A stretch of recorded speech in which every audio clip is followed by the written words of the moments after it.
how I came to love my vagina. It's embarrassing because it is not politically correct. I mean, I know how it should have happened. In a bath, salt grains from the Dead Sea, and playing me loving my woman self. I know the story. Vaginas are beautiful. Our self-hatred is the internalized repression of the patriarchal culture. It isn't real. Pussies unite. I know all of it.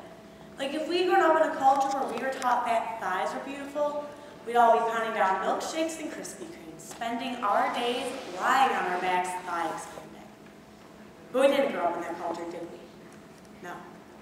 I hated my thighs, and I hated my vagina even more. I thought it was incredibly ugly. I was one of those women who had looked at it and wished I had it. I felt sorry for anyone who had to go down there. So, in order to survive, I began to pretend that there was something else between my legs. I began to imagine furniture. Cozy futons with light cotton comforters, little velvet settees, leopard rugs, or pretty things. Silk handkerchiefs, quilted pot holders, leopard rugs. I got so accustomed to this that I lost all memory of even having a vagina. Whenever a man was inside of me, I'd picture him inside of a mink-like muffler or a Chinese bowl. Then I met Bob. Bob was the most ordinary man I had ever met. He was thin, tall, nondescript, and wore khaki tan clothes. Bob did not like spicy foods or listen to Prince. He had no interest in sexy lingerie. In the summer, he spent time in the shade. He didn't share his feelings. He didn't have any issues or problems. He wasn't even an alcoholic. He wasn't self-involved or charismatic or mysterious. He wasn't mean or unavailable. He did not drive fast. I did not particularly like Bob. In fact, I would have missed him altogether if he hadn't handed me back my change that I dropped on the deli floor.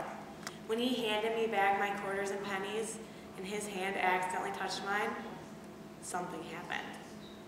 I went to bed with him. That is when the miracle occurred. Turns out Bob loved vaginas. He was a connoisseur. He loved the way they felt, the way they tasted, the way they smelled, but most importantly, Bob loved the way they looked. He had to look at them. The first time we had sex, he told me he had to see me. "I'm right here, Bob," I said. "No, you," he replied. "I need to see you." "Turn on the light," I said, thinking he's a weirdo and freaking out in the dark. Bob turned on the light. "Okay, I'm ready. I'm ready to see you." "Right here, Bob, I am right here." Bob began to undress me. "What are you doing, Bob?" "I need to see you," he replied. "No need," I said. "Just do it. Just do it." "I need to see what you look like," he replied. "It's who you are." "But you've seen a red leather couch before, Bob. I know you've seen that." Bob continued. He would not stop. I wanted to throw up and die.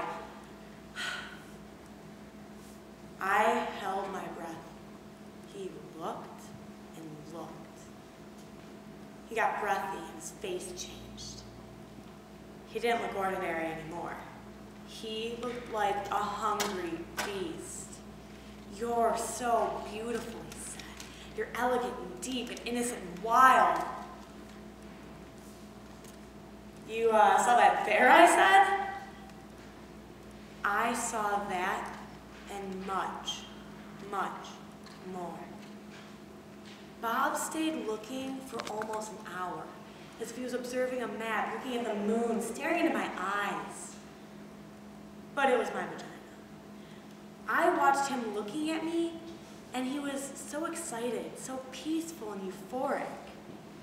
I began to get wet and turned on. I began to swell. I began to feel proud. I began to love my vagina. And Bob lost himself there. And I was there with him, in my vagina, and we were gone.